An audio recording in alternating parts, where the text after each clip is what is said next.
Hello, আসসালামু আলাইকুম। গত ক্লাসে আপনাদের একটা ফটো ম্যানিপুলেশন দেখাইছিলাম। তো ওই ভিডিওটা আমি ইউটিউবে দিতে পারি নাই। তো ওই ভিডিওটাই আজকে আমি আপনাকে করে দিচ্ছি। তো এটা দেখলে আপনি পুরো ম্যানিপুলেশনটা করতে পারবেন। এবং যত ম্যানিপুলেশন আছে সবগুলাই আপনি এই ভিডিওটার মাধ্যমে ভিডিওটা দেখলে বাকিগুলো করতে পারবেন সেমভাবে। তো ফটো ম্যানিপুলেশন করার জন্য আমাকে দুইটা ফটো লাগবে প্রথমে। তো ফটো দুইটা হচ্ছে, একটা হচ্ছে কি যে ক্যামেরার ফটো, একটা হচ্ছে একটা ব্যক্তির ফটো। দুইটা ফটো নেবেন। এই ফটো দুইটা অলরেডি আমি গ্রুপে দিয়ে দিছি। নেওয়ার পরে আপনি আপনার কম্পিউটার থেকে ফটোশপে যাবেন। আমি ফটোশপে গেলাম।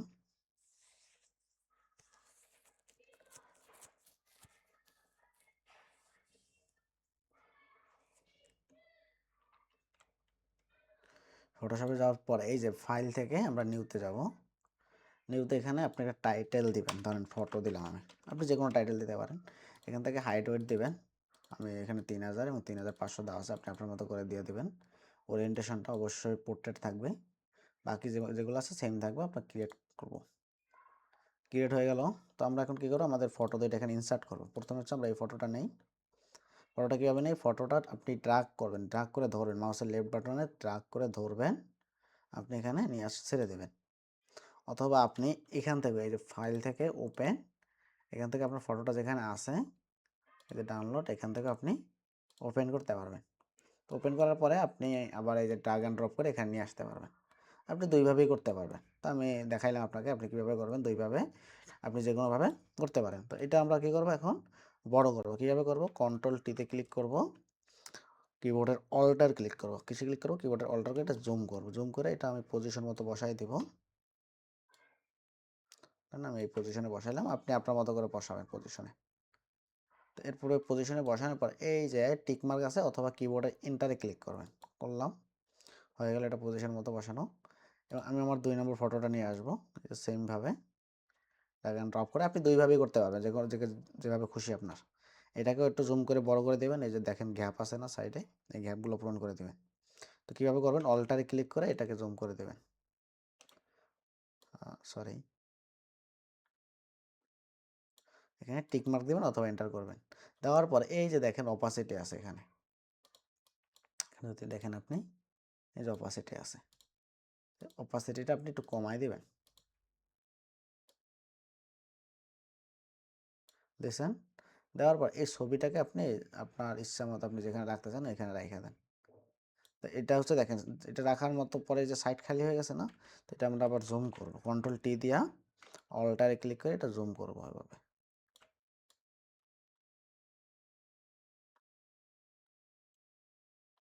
জুম করে এই যে সেম টিক মার্কে আমরা ক্লিক করব। এভাবে রাখি, এই যে টিক মার্ক করলাম এবং অপাসিটিটা আবার বাড়াই দেব। এখন কি করব, এই যে আমাদের ছবিগুলো আমরা বলছিলাম যে ফটোশপে আমাদের ছবিগুলো লেয়ার বাই লেয়ার বসে, তাই না? তো আমরা হচ্ছে এই যে লেয়ার বাই লেয়ার বসলে এই যে দেখেন প্রথম লেয়ারটা আমরা একটু বন্ধ করে দেবো এখানে চোখের এখান দিয়ে। এরপর আমরা যাবো এই যে ইলেকট্রিক্যাল টুল নিব। নেওয়ার পরে শিফট এবং অল্টারে ক্লিক করে আমরা হচ্ছে ইলেকট্রিক্যাল টুলটা জুম করব। কেন করব, যে রেশিও ঠিক থাকে। তো আমরা রেশিওটা ঠিক রেখে ইলেকট্রিক্যাল টুল দিয়া দুইটা করলাম। করার পরে আমরা এটাকে অন করে দেব এবং এটাকে এই যে অ্যাড লেয়ার মার্কস, এখানে একটা অ্যাড লেয়ার মার্কস আছে না, এখান থেকে আপনি অ্যাড লেয়ার মার্কস করে দেবেন। তাইলে হচ্ছে ছবিটা ক্যামেরার ভিতরে ঢুকবে। এবং এই সেম জিনিসটাকে আমরা ডুপ্লিকেট করব। কিভাবে করব, কিবোর্ডের যে কন্ট্রোল জে আছে না, কিবোর্ড থেকে কন্ট্রোল জে দিব, তাইলে হচ্ছে এটা আমার ডুপ্লিকেট হয়ে যাবে। ডুপ্লিকেট করার পরে এই যে সাইডে এই পাশে, এইটা কিন্তু এই পাশেরটা, কিন্তু এই পাশেরটা না, কিন্তু এটাকে আপনি ডিলিট করে দেবেন। এটা টান দিয়ে এই যে ড্র্যাগ অ্যান্ড ড্রপ করে এই যে ডিলিটে ক্লিক করলে আপনার এটা ডিলিট হয়ে যাবে। আবার দেখাচ্ছি আমি, এই যে মার্কসটা হাতের ডান পাশের এই মার্কসটা ধরে ডিলিটে ক্লিক করে দেবেন, তাহলে ডিলিট হয়ে গেল।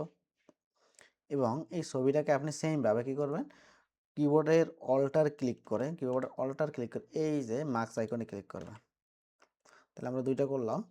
করার পরে এই যে বাম পাশ থেকে আমরা ব্রাশ টুল নেব। এই যে ব্রাশ টুল, কী টুল নেব, এই যে ব্রাশ টুল। এখানে আপনার পেন্সিল টুল সিলেক্ট করা থাকে, এরকমভাবে থাকতে পারে, অথবা এইভাবে থাকতে পারে। তো যেভাবেই থাকুক না কেন আপনি ব্রাশ টুলটা সিলেক্ট করে নেবেন।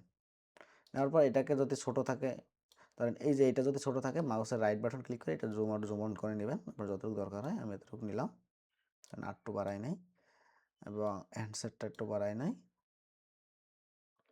এবং এখান থেকে এই যে জেনারেল ব্রাশ থেকে এখান থেকে আপনি সফট রাউন্ড এটা নেবেন, এটা নেবেন না কিন্তু সফট রাউন্ড। তো আপনার এখানে সামনেই থাকবে, যদি না থাকে এখান থেকে সিলেক্ট করে নেবেন। নেওয়ার পরে আপনি এই যে এটার উপরে এরকম ঘষা দিলে বা টান দিলে আপনার এটা মার্কস হয়ে যাবে।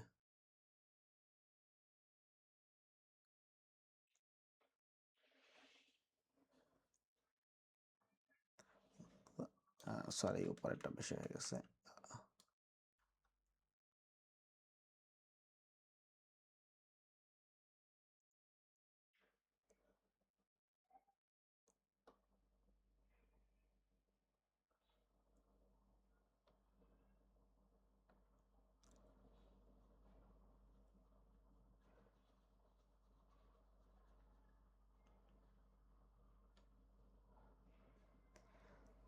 তো আসলে যত সুন্দর করা যায় আপনি করবেন। করার পরে এটা সিলেক্ট থাকা অবস্থায় এই যে এখানে দেখেন, এই যে অ্যাড ল্যান্ডমার্কসের পাশে একটা আইকন আছে, এটাকে ক্লিক করবেন, রাইট বাটন মাউসে রাইট ক্লিক করবেন। রাইট ক্লিক করার পর দেখেন এই যে কালার লুকআপ, কালার লুকআপে ক্লিক করবেন। এই যে এখান থেকে এই যে 3D লোড 3D, এখান থেকে আপনি আপনার ইচ্ছা মতো একটা কালার দিয়ে দেবেন, আপনার যেটা সুন্দর লাগে। ধরেন এটা, আপনি চাইলে এটা দিতে পারেন, অথবা আপনি চাইলে এখান থেকে দিতে পারেন, আপনি আপনার মতো করে দিয়ে দেবেন। এটা হচ্ছে আপনার একটা ফটো ম্যানিপুলেশন। আশা করি সবাই বুঝতে পারছেন। তো এটাকে কীভাবে এক্সপোর্ট করবেন দেখাইছিলাম। এই যে ফাইলে যাবেন, এক্সপোর্ট করবেন, এই যে এক্সপোর্ট অ্যাজ, এখান থেকে আপনি যে কোনো ফরম্যাটে নিতে পারেন, জেপিজি, পিএনজি, জিপ। আমি ধরেন পিএনজিতে নিলাম, এক্সপোর্ট। আমি কোথায় সেভ করতে চাই, ধরেন এই যে ওয়ার্ক স্টেশনের ভিতরে, এই যে এখানে সেভ করে দেব। তাহলে হচ্ছে আমার এটা সেভ হয়ে গেল। এখন আপনি এটাকে পিএইচডি ফরম্যাটও নিতে পারেন, মানে এটা তো নিলাম জেপিজি ফরম্যাট। আপনি পিএইচডি ফরম্যাটে কী হইলে আপনি পরবর্তীতে ডিজাইন চেঞ্জ করতে পারবেন। আর যদি জেপিজিতে নেন তাহলে আর চেঞ্জ করতে পারবেন না। আপনি চাইলে পিএইচডি ফটোটাও এখান থেকে এই যে সেভ অ্যাজ, এখানে ক্লিক করে অর্কেস্ট্রেশন থেকে এই যে পিএইচডি, আপনি দুইটা ফরম্যাটে নিতে পারেন, যেটাই নেন না কেন। আপনি যদি এই ছবিটাকে ফেসবুকে বা কোথাও আপলোড করতে চান, সেক্ষেত্রে আপনাকে এই যে এক্সপোর্ট করে জেপিজি বা পিএনজিতে নিতে হবে। আপনি যদি চান যে না এটা আমি এবার পরবর্তীতে এডিট করবো, তখন তাইলে হচ্ছে যে সেভ অ্যাজে ক্লিক করে নিতে হবে। ঠিক আছে, এই ছিল ভিডিও। আশা করি ভিডিওটা পারবেন সবাই।